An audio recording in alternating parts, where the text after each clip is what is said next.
అటు నిర్మల్ జిల్లాలో రాత్రి నుంచి కురుస్తున్న వర్షాల నేపథ్యంలో సిద్ధాపూర్ వాగును జిల్లా ఎస్పీ జానకి శర్మిల సందర్శించారు. రాబోయే 2 రోజులు భారీ వర్షాలు కురిసే అవకాశం ఉండడంతో పాత ఇళ్లలో నివాసం ఉంటున్న ప్రజలు అప్రమత్తంగా ఉండాలని ఆమె సూచించారు. ప్రజలకు ఎలాంటి ప్రమాదం తలెత్తకుండా పోలీసు శాఖ పరంగా అన్ని చర్యలు తీసుకున్నామని ఎస్పీ జానకి శర్మిల తెలిపారు.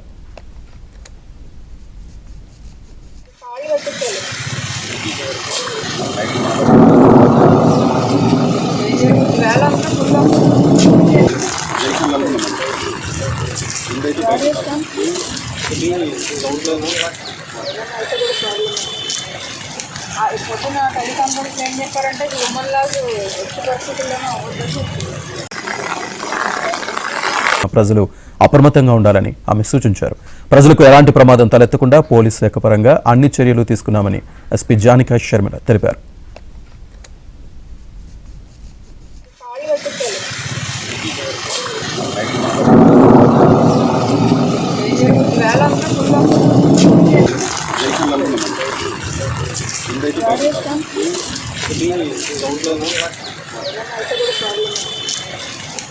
పొద్దున తల్లిదండ్రులు ఏం చెప్పారంటే ఉమ్మల్లాగా వచ్చే పరిస్థితుల్లోనే